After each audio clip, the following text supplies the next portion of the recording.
या ठिकाणी आपले सर्वांचे लाडके आदरणीय पंतप्रधान नरेंद्रभाई मोदीजी यांचं आपण परत एकदा टाळ्याच्या गजरात मोठा टाळ्याच्या गजरात स्वागत करावं।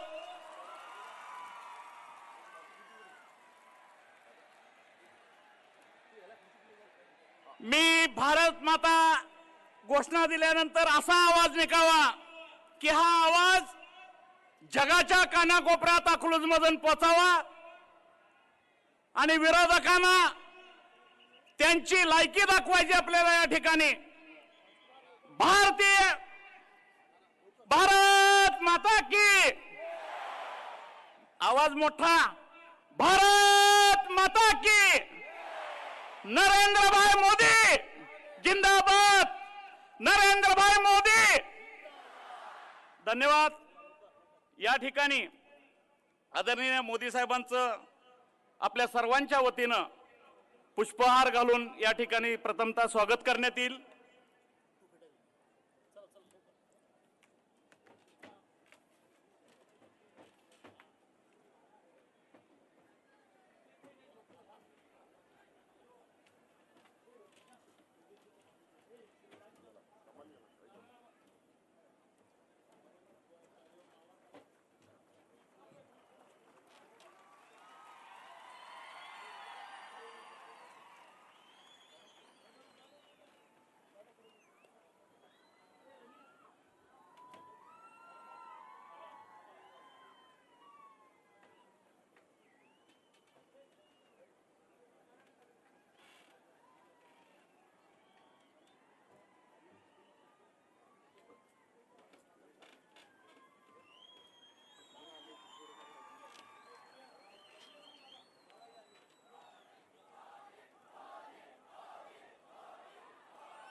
या ठिकाणी धनगर समाजाच्या वतीनं त्यांचा घोंगडा आणि फेटा देऊन सत्कार करण्यात आलेला आहे। याच्यानंतर भारतीय जनता पार्टीचे जिल्हाध्यक्ष जे साहेब ज्या वेळी सोलापूर जिल्ह्यात येतात त्या वेळेला त्यांना मोदी जॅकेट भेट करतात, ते जॅकेट या ठिकाणी जिल्हाध्यक्ष शहाजीभाऊ पवार हे देत आहेत। आदरणीय साहेबांनी जॅकेट या ठिकाणी परिधान करावं अशी मी विनंती या ठिकाणी करणार आहे।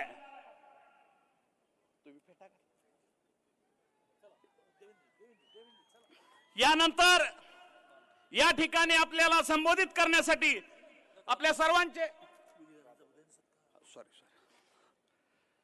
या ठिकाणी महाराष्ट्राचे लाडके नेते माजी उपमुख्यमंत्री आदरणीय विजयसिंह मोहिते पाटील दादा यांच्या राजकीय 50 वर्ष पूर्तता आणि वयाची 75वी वर्ष पूर्ततेबद्दल आदरणीय मोदी साहेबांच्या हस्ते त्यांचा सत्कार या ठिकाणी करण्यात येत आहे।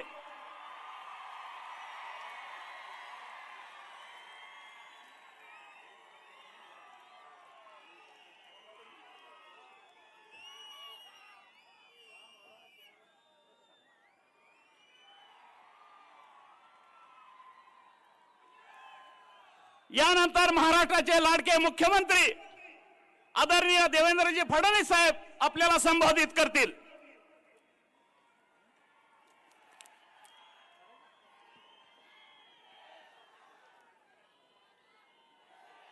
आपल्या सर्वांचे लाडके पंतप्रधान, या देशाचे प्रधान चौकीदार आदरणीय नरेंद्र मोदीजी, मंचावर उपस्थित महाराष्ट्राचे ज्येष्ठ नेते विजयसिंह दादा मोहिते पाटील जी,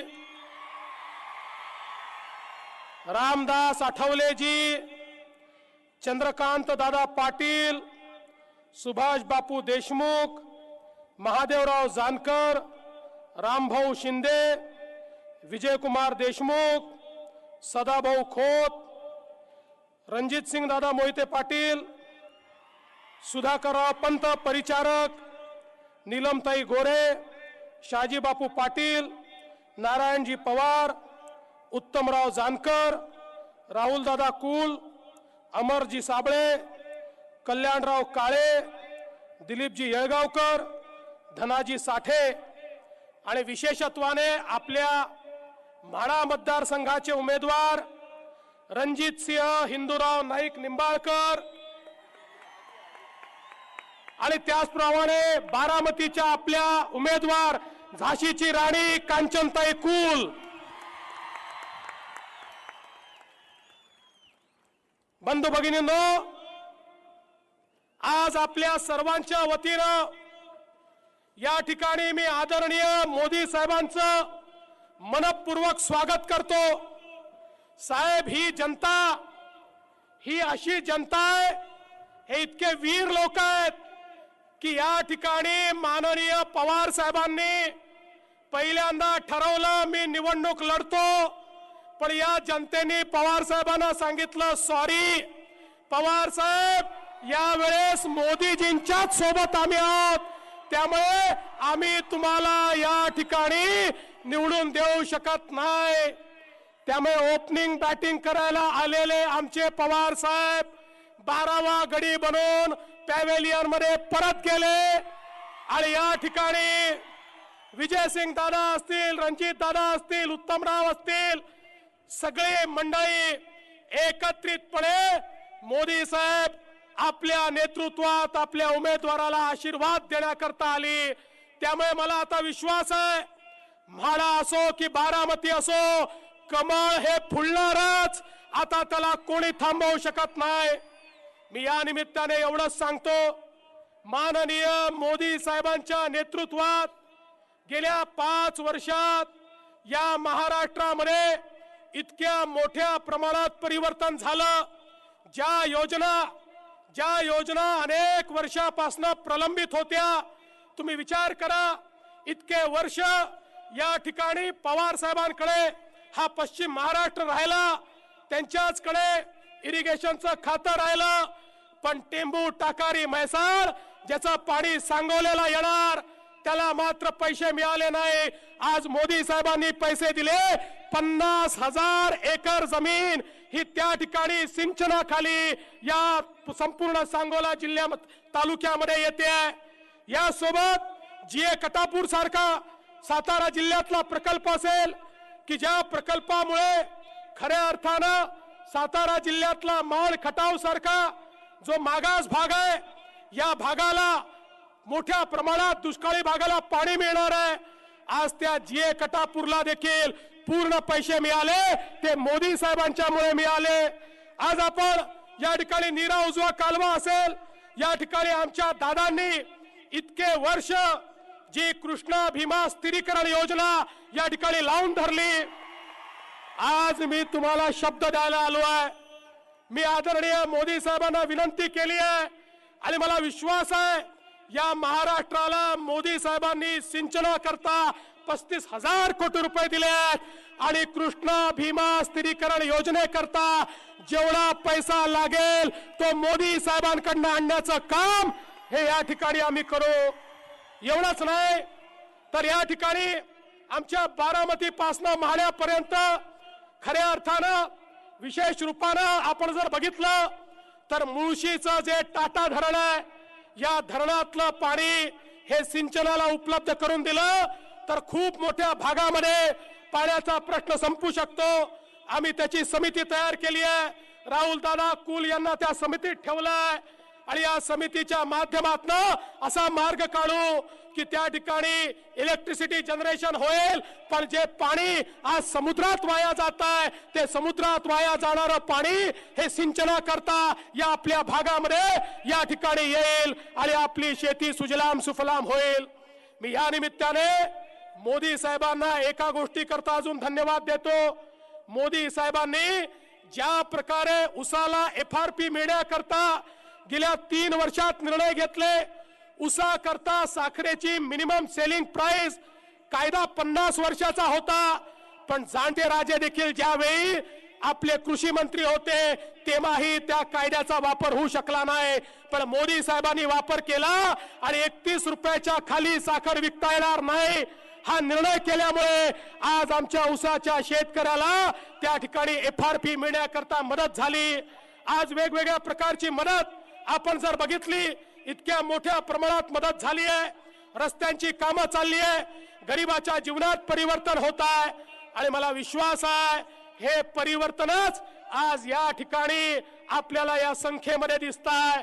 ही विराट सभा आहे। माझं आमच्या कॅमेरेवाल्यांना चॅनलवाल्यांना माझी विनंती आहे, एकदा जरा मागे दाखवा। अरे एक अरबी समुद्र हा मुंबईमध्ये आहे आणि दुसरा जनसमुदायाचा समुद्र हा या म्हाड्यामध्ये या ठिकाणी अकलूजला दिसतो आहे। मी आपल्या सगळ्यांना प्रणाम करतो, आपल्याला नमस्कार करतो आणि आमचे दोन्ही उमेदवार रणजित सिंह हिंदूराव नाईक निंबाळकर आणि कांचनताई कुल यांना निवडून द्या एवढीच विनंती करतो आणि माझं बोलणं संपवतो। जय हिंद, जय महाराष्ट्र। यानंतर आपल्या सर्वांचे लाडके नेते आदरणीय पंतप्रधान मोदी साहेब आपल्याला संबोधित करतील। भारत माता की, भारत माता की।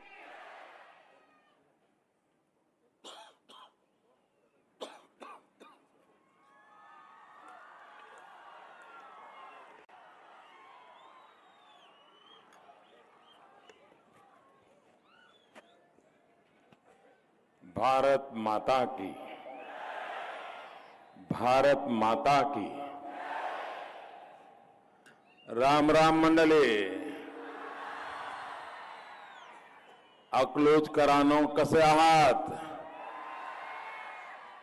पंढरीच्या विठोबाच्या अक्कलकोट स्वामी समर्थयाच्या सिद्धेश्वर आणि अहल्याबाई होलकर यांच्या धरतीला मी वंदन करतो।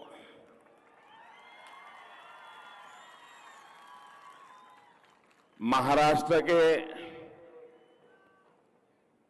कुछ हिस्सों में, गुजरात के कुछ हिस्सों में और भी कुछ राज्यों में कल अचानक जो मौसम बदला, आंधी तूफान में कई लोगों की मृत्यु हो गई। किसानों के फसलों का भी जो नुकसान हुआ है उसकी भी जानकारी भी मुझे मिल रही है। मैंने अफसरों को निर्देश दिया है कि राज्य सरकारों से बात करके जल्द से जल्द हर संभव सहायता आम जन को पहुंचाई जाए। मैं आप सभी को आश्वस्त करता हूं कि सरकार पूरी तरह संवेदनशील है और आपकी हर परेशानी में आपके साथ खड़ी है। जिन्होंने अपने स्वजन खोए हैं उन परिवारों के प्रति भी मेरी संवेदना है। भाइयों बहनों, मैं सबसे पहले हमारे मुख्यमंत्री जी देवेंद्र जी का आभार व्यक्त करता हूं। महायुति के सभी नेताओं का आभार व्यक्त करता हूं कि मुझे आज चुनाव की बात करने से पहले महाराष्ट्र के वरिष्ठ नेता जिन्होंने 50 साल महाराष्ट्र के लिए खपा दिए,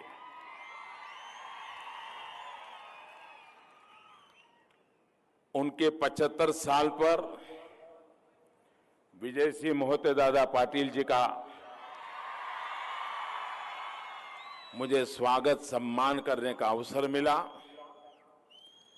मैं स्वयं को भाग्यशाली मानता हूं क्योंकि सार्वजनिक जीवन में कोई किसी भी दल में क्यों न हो, अगर वो देश के लिए, समाज के लिए अपना जीवन खपाया है तो उनके इस तपस्या को, उनके परिश्रम को हर किसी ने सम्मान करना चाहिए और मेरा सौभाग्य है कि आज दादा का सम्मान करने का मुझे मौका मिला है।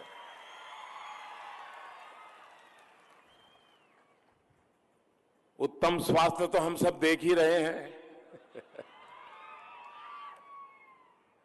लेकिन उत्तम स्वास्थ्य के साथ, दीर्घायु के साथ वे हम सबका मार्गदर्शन करते रहें, महाराष्ट्र की और देश की सेवा करते रहें, ये मैं हम सब की तरफ से आज आपको बहुत बहुत शुभकामनाएं देता हूं। भाइयों बहनों, जो दिल्ली में बैठे हैं ना, जो एयर कंडीशन कमरों में बैठ करके हिसाब लगाते हैं कि इसने इसको गले लगाया तो ऐसा हो जाएगा, उसने इसके साथ हाथ मिलाया तो ऐसा हो जाएगा, उसने इसकी सामने नजर मिलाई तो ऐसा हो जाएगा, उन लोगों को पता नहीं है धरती की सच्चाई क्या है। ये केसरिया सागर मुझे अब समझ में आया कि शरद राव ने मैदान क्यों छोड़ दिया।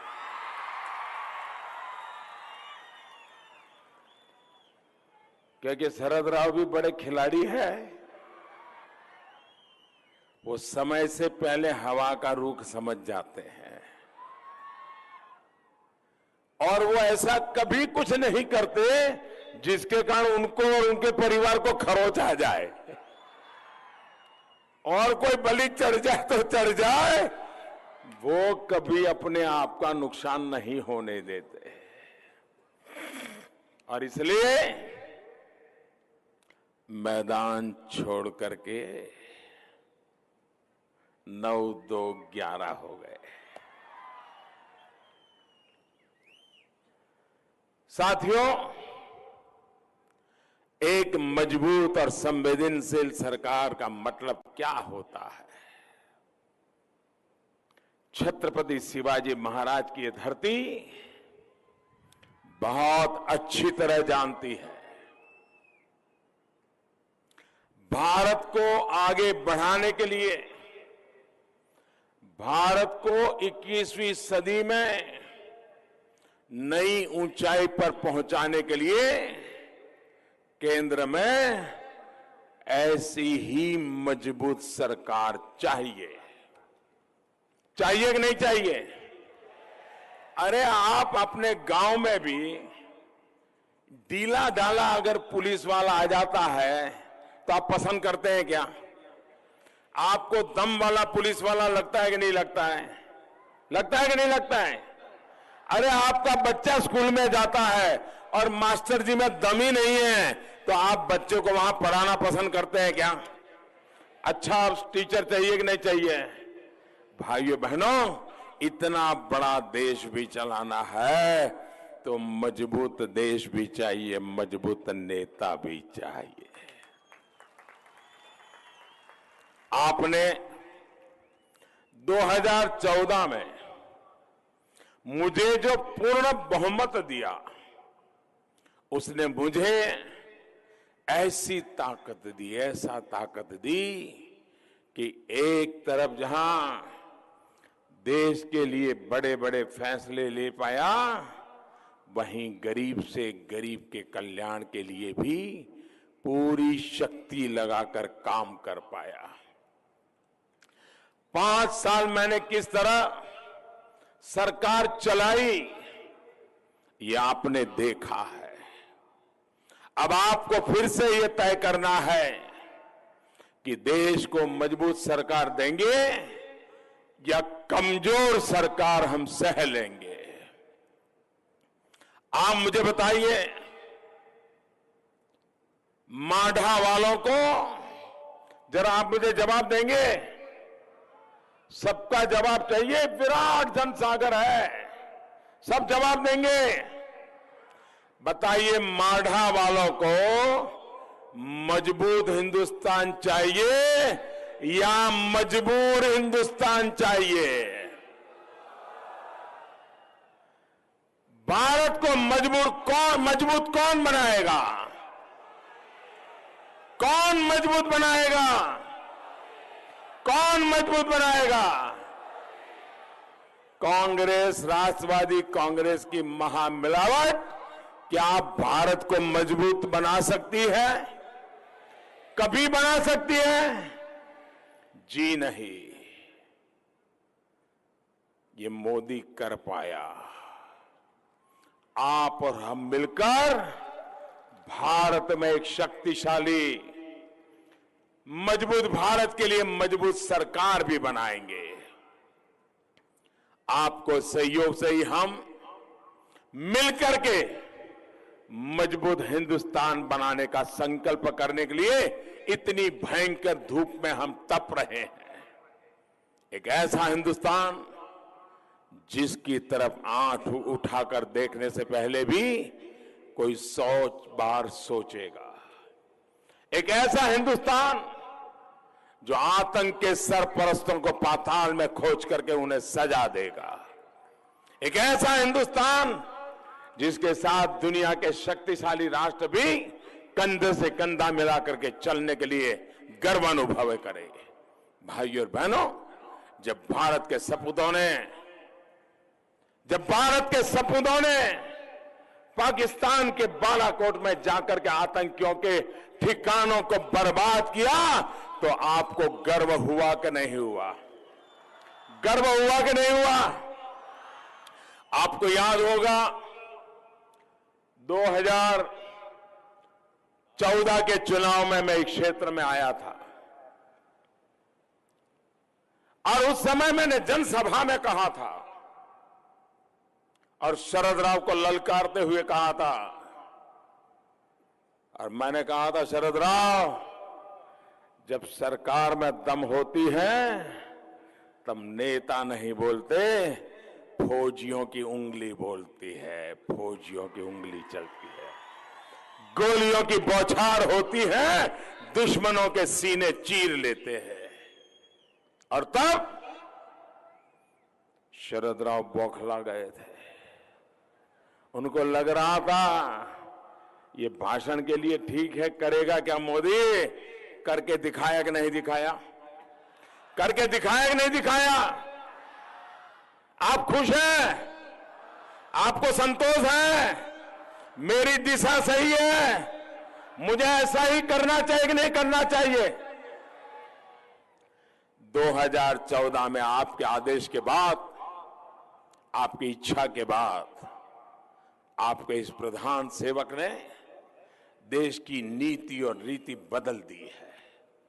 अब हम हमला होने के बाद महाराष्ट्र में कितने धमाके हो गए, कितने शहरों में धमाके हो गए, और मुंबई तो एक प्रकार से आतंकवादियों का स्वर्ग बना दिया गया था। और बाद में सरकारों ने क्या किया? कुछ कर पाए क्या? आप जरा जवाब दीजिए, कुछ कर पाए क्या? चुप बैठे थे कि नहीं बैठे थे? भाइयों बहनों, अब हमला होने के बाद हम घर में घुसकर मारते हैं। आपको नए भारत की नई रीति, नई नीति, क्या यही रास्ता पसंद है कि नहीं है? यही रास्ता आपको मंजूर है कि नहीं है? लेकिन कुछ लोग, कुछ राजनीतिक दल है जिनको इससे भी तकलीफ हो रही है। वो देश के वीर जवानों के पराक्रम पर सवाल उठा रहे हैं, लेकिन आपका ये चौकीदार उन्हें कभी सफल नहीं होने देगा। इनकी साजिशों और देश हित के बीच मैं दीवार बनकर के खड़ा हूं, और इसलिए मैं आपसे आशीर्वाद मांग रहा हूं कि मुझे शक्ति दीजिए। छत्रपति शिवाजी महाराज की इस धरती से मुझे आशीर्वाद चाहिए। माता भवानी की धरती से मुझे आशीर्वाद चाहिए, विठोबा की इस धरती से मुझे आदा चाहिए,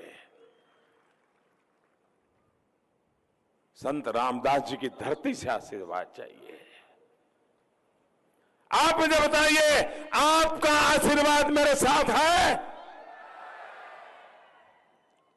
भाई और बहनों, अपनी इस करनी की वजह से ही कुछ महामिलावटी दलों पर देश का विश्वास पूरी तरह उठ गया है।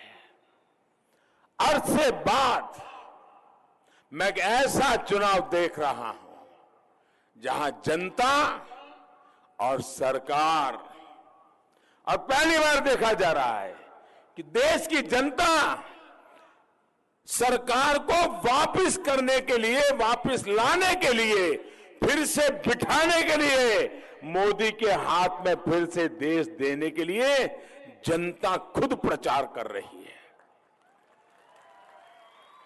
अपने खर्चे से कर रही है, अपनी समय दे रही है। इतनी कड़ी धूप में बच्चे, बूढ़े, माता, बहनें, गांव, शहर, लोग निकल पड़े हैं। लोग घर घर जाकर मोदी को वोट देने के लिए कह रहे हैं। साथियों, आपका विश्वास ही तो मेरी पूंजी है, यही मैंने कमाया है, मेरे पास और कोई कमाई नहीं है। भाइयों और बहनों, याद करिए, पहले कितने घोटाले होते थे और हम हिंदुस्तानवासी कितना शर्मसार होते थे। आपके इस सेवक ने 5 साल सरकार चलाई है और कोई भ्रष्टाचार का एक दाग नहीं लगा पाया है। हां, दिन में सपने देखने वालों को, झूठ बोलने वालों को मैं रोक नहीं सकता। झूठ पर झूठ बोलने वालों को रोकने के लिए मैं कोशिश भी नहीं करता हूं। साथियों, इस प्रधान सेवक को आपका विश्वास मिला है, आपके आशीर्वाद मिले हैं, तभी काले धन और भ्रष्टाचार पर सीधा वार मैंने किया है। आपका साथ मिला, तभी हजारों करोड़ रुपए का कर्ज लेने वालों से देश के पैसे वसूल कर पाया हूं। आपका समर्थन मिला, तभी 3.5 लाख से ज्यादा फर्जी कंपनियों को एक झटके में बंद कर दी। आपने मुझे हर फैसले का हौसला दिया, तभी जो महंगाई आसमान को छू रही थी, बिचौलिए मलाई खाते थे, किसान मरता था, उपभोक्ता मरता था और इनके चले चपाटे माल खाते थे, उस महंगाई को भी काबू करने का काम ये मोदी सरकार कर पाई है। साथियों, मुझ पर इस विश्वास के बीच दूसरी तरफ कांग्रेस, एनसीपी और दूसरे महामिलावटी दलों पर अविश्वास भी लगातार बढ़ रहा है। इसकी बड़ी वजह यह है कि ये सिर्फ एक ही व्यक्ति के साथ लड़ रहे हैं। आप ये हमारे सारे विरोधियों के भाषण सुनिए, वो देश को कहां ले जाने हैं कुछ बताते नहीं। अब तक उन्होंने 50-55 साल देश चलाया, क्या किया बताते नहीं। आने वाले 5 साल में क्या करेंगे बताते नहीं। सिर्फ एक ही बात बोलते हैं, बंगाल में जाओ वही सुनाई देगा, उत्तर प्रदेश में जाओ वही सुनाई देगा, कर्नाटक में जाओ वही सुनाई देगा, महाराष्ट्र में जाओ वही सुनाई देगा, बारामती में जाओ वही सुनाई देगा, माड़ा में जाओ वही सुनाई देगा। क्या सुनाई देता है? मोदी हटाओ, मोदी हटाओ, मोदी हटाओ, मोदी हटाओ। इन्होंने मोदी को हटाने का ही मुद्दा बना दिया है। देश को दुनिया में गौरव कैसे दिलाएंगे, भारत की जय जयकार कैसे होगी, इसकी इनके पास कोई सोच नहीं है। हाल में आपने देखा है कि कैसे मुझे गाली देते देते कांग्रेस के नामदार अब एक पूरे समाज को गाली देने में जुड़ गए हैं।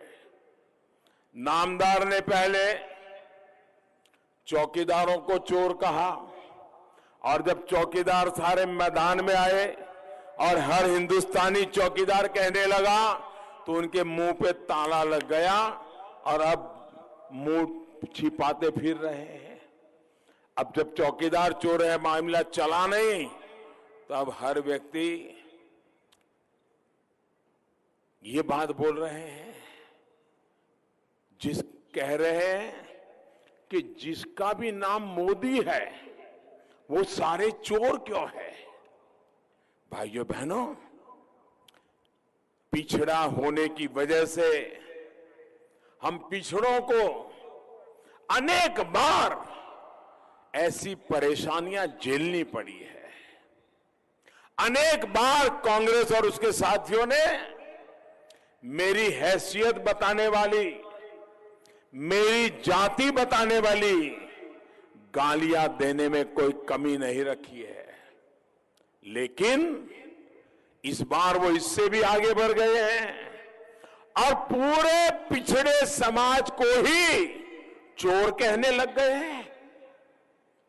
अरे मुझे गाली दो, मैं कई वर्षों से बर्दाश्त करता आया हूं, कर लूंगा, लेकिन चाहे चौकीदार हो, समाज का पिछड़ा वर्ग हो, दलित हो, पीड़ित हो, शोषित हो, आदिवासी हो, अगर किसी को भी आपने अपमानित करने के लिए चोर कहने की हिम्मत की तो मोदी बर्दाश्त नहीं करेगा, ये देश बर्बाद नहीं करेगा।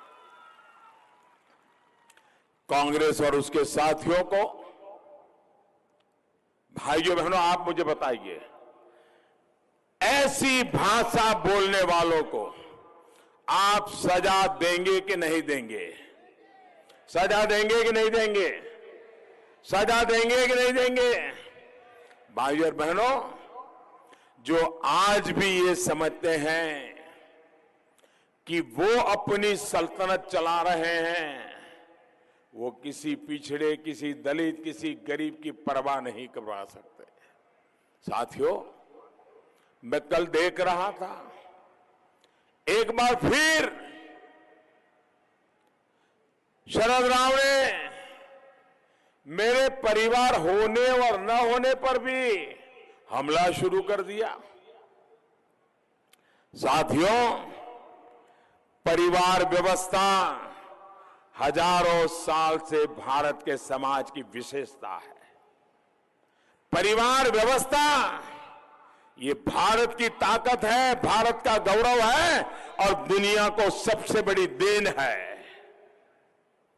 लेकिन परिवार के विषय में शरद पवार को मोदी के बारे में बुरा से बुरा बोलने का हक है। बड़े हैं मुझसे उम्र में, उनको उनकी समझ और संस्कार के हिसाब से बोलने का हक भी है।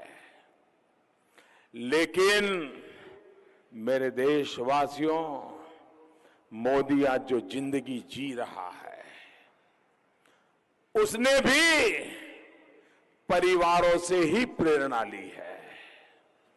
परिवार ही मेरी प्रेरणा है। भगत सिंह का भी एक बड़ा विस्तृत परिवार था, वो मेरी प्रेरणा है। सुखदेव का भी विस्तृत परिवार था, वो मेरी प्रेरणा है। राजगुरु का भी विस्तृत परिवार था, वो मेरी परिवार है। चाफेकर बंधु का भी विशाल परिवार था, वो मेरी परिवार प्रेरणा है। अरे महात्मा फूले का भी फूला फाला परिवार था, वो भी मेरी प्रेरणा है। बाबा साहब अंबेडकर का भी विशाल परिवार था, वो हमारा प्रेरणा है। अरे सरदार वल्लभ भाई पटेल का भी परिवार था, वो हमारी प्रेरणा है। अरे वीर सावरकर का भी परिवार था, वो हमारी प्रेरणा है। परिवारों की त्याग तपस्या से हमने प्रेरणा ली है। अरे शरद राव, आप और किसी से नहीं, अकेले आपके गुरु यशवंतराव चव्हाण के परिवार से प्रेरणा लेते तो भी पता चलता कि परिवार की भूमिका क्या होनी चाहिए। शरद राव, मैं जानता हूं आप मोदी के रास्ते पर नहीं चल सकते और वो आपके बस में नहीं, आपकी ताकत के बाहर है। लेकिन जो परिवार वाले महान महान परिवारों ने देश के लिए जीवन खपा दिया, सब कुछ देश को न्यौछावर कर दिया, अरे जरा उन परिवारों से तो सीखिए। लेकिन आपका तो मॉडल दिल्ली का एक खास परिवार है। आप उन्हीं से सीखते हैं, उन्हीं की सेवा में लगे रहते हैं। भाइयों और बहनों, बहुत गालियां पड़ी, लेकिन इन गालियों की परवाह किए बिना मैं पूरी ईमानदारी से देश को आगे बढ़ाने के लिए, देश के गरीबों को सशक्त करने के लिए दिन रात मेहनत कर रहा हूं। गरीबों को अपना पक्का घर देने की बात हो, घर घर में मुफ्त गैस कनेक्शन या फिर शौचालय, मुफ्त बिजली कनेक्शन हो, एक काम हमने हमारी प्राथमिकता में किए हैं। गरीब को 5 लाख रुपए तक के मुफ्त इलाज की सुविधा भी, और वो भी हिंदुस्तान में कहीं पर भी बड़े से बड़े अस्पताल में भी देने का काम मोदी सरकार ने किया है। इसके अलावा यहां की कनेक्टिविटी हो, यहां सिंचाई की व्यवस्था हो, इसके लिए पूरी ईमानदारी से प्रयास किए जा रहे हैं। साथियों, देश के 5 करोड़ से ज्यादा गन्ना किसानों की चुनौतियों के स्थायी समाधान का भी हमारी सरकार निरंतर प्रयास कर रही है। गन्ना किसानों के हितों को ध्यान में रखते हुए चीनी के आयात पर 100% शुल्क लगाया गया है। चीनी निर्यात करने की भी अनुमति दे दी गई है। गन्ने पर प्रति क्विंटल जो अतिरिक्त मदद सरकार द्वारा दी जा रही है, वो भी सीधे सीधे किसानों के खाते में जमा करने का फैसला हमने लिया है। वरना पहले ये पैसे भी चीनी मिलों को उनके हाथ में दिया जाता था और चीनी मिलें मजा करती थी। साथियों, गन्ना किसानों का भला करने के लिए हम उनकी आय के साधन बढ़ा रहे हैं। इसके तहत कई दूरगामी कदम भी उठाए गए हैं। गन्ने से सिर्फ चीनी नहीं बने, बल्कि उससे इथेनॉल भी बने, बायोफ्यूल बने। इसके लिए देश में इंफ्रास्ट्रक्चर तैयार किया जा रहा है। सरकार द्वारा पेट्रोल में इथेनॉल की ब्लेंडिंग को भी बढ़ाया गया है। वैसे आपको बता दूं, ये टेक्नोलॉजी ये कोई मोदी के आने के बाद पैदा नहीं हुई है। अरे शरद पवार जी जिस सरकार में कृषि मंत्री थे, वहां भी ये कर सकते थे, लेकिन उनको तो अपना चीनी की दुकानें चलाने में इंटरेस्ट था, इसलिए उन्होंने किया नहीं। उनको किसानों की परवाह नहीं थी। लेकिन ये सौभाग्य भी मुझे ही मिला है। साथियों, सरकार द्वारा देश के कृषि व्यापार में सुधार भी किए जा रहे हैं। ग्रामीण हाटों को बड़ी मंडियों फिर दुनिया के दूसरे बाजारों से जोड़ने का काम किया जा रहा है। सरकार का प्रयास है कि किसानों को अपनी उपज बेचने के लिए बहुत दूर नहीं जाना पड़े। इसके लिए देश के 22,000 ग्रामीण हाटों को विकसित किया जा रहा है। इन हाटों को ई-नाम प्लेटफॉर्म के साथ जोड़ा जा रहा है। साथियों, फार्मर प्रोड्यूसर ऑर्गेनाइजेशन FPO, उसको बढ़ावा भी देने का हमने काम उठाया। इन FPO सरकारी समितियों को हमने पूरी तरह इनकम टैक्स से छूट दे दी है, इनकम टैक्स फ्री किया है। किसान अपने उत्पाद में वैल्यू एडिशन कर पाए, मूल्य वृद्धि कर पाए, इससे भी उनकी आय बढ़ सके, इसके लिए सरकार फूड प्रोसेसिंग सेक्टर को भी बढ़ावा दे रही है। फूड प्रोसेसिंग में 100% एफडीआई की मंजूरी दे दी गई है। प्रधानमंत्री किसान संपदा योजना के माध्यम से 6,000 करोड़ रुपए से ज्यादा इस क्षेत्र में निवेश किए जा रहे हैं। भाइयों और बहनों, 23 मई के बाद 23 मई को चुनाव का नतीजा आने वाला है। 23 मई के बाद जो नई सरकार बनेगी, फिर एक बार मोदी सरकार बनेगी।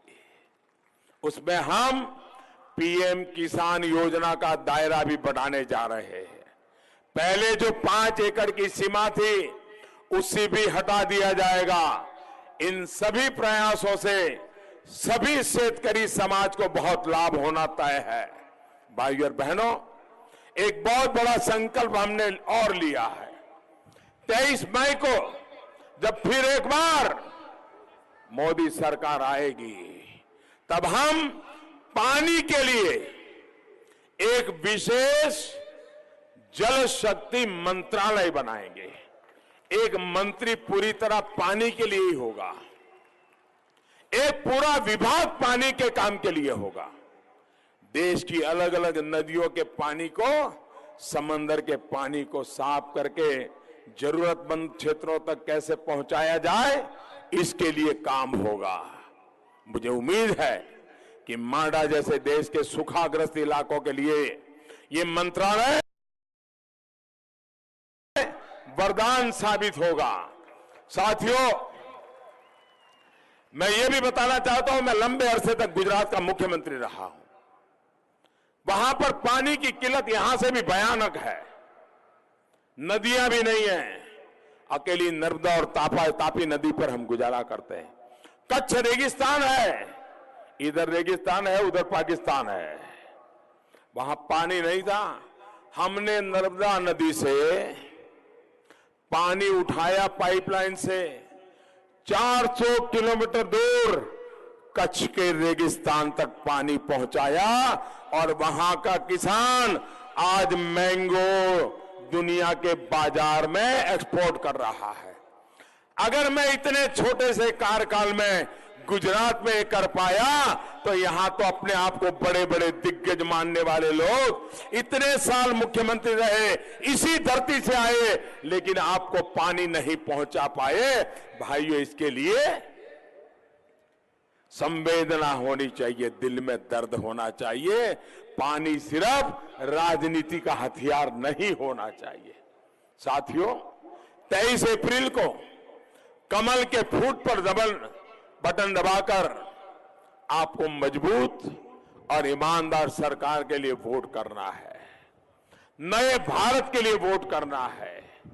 आपका एक एक वोट सीधा सीधा मोदी के खाते में जाएगा।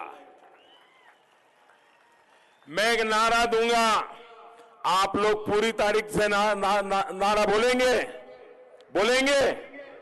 मैं जरा सभी से पूछना चाहता हूं, आप बोलेंगे?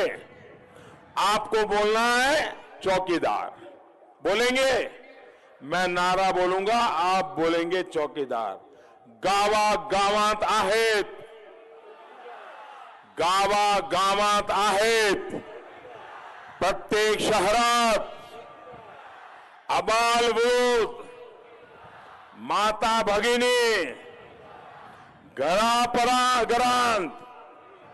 शेतात राबतो तो, बाग बगीच्यात, मच्छीमार बांधव सुद्धा, देशाचे नागरिक, सीमेवरील जवान, डॉक्टर, अभियंते, शिक्षक, प्राध्यापक, लेखक, पत्रकार, कलावंत सुद्धा, शेतकरी, कामगार, दुकानदार सुद्धा, वकील, व्यापारी, माझे विद्यार्थी मित्र सुद्धा।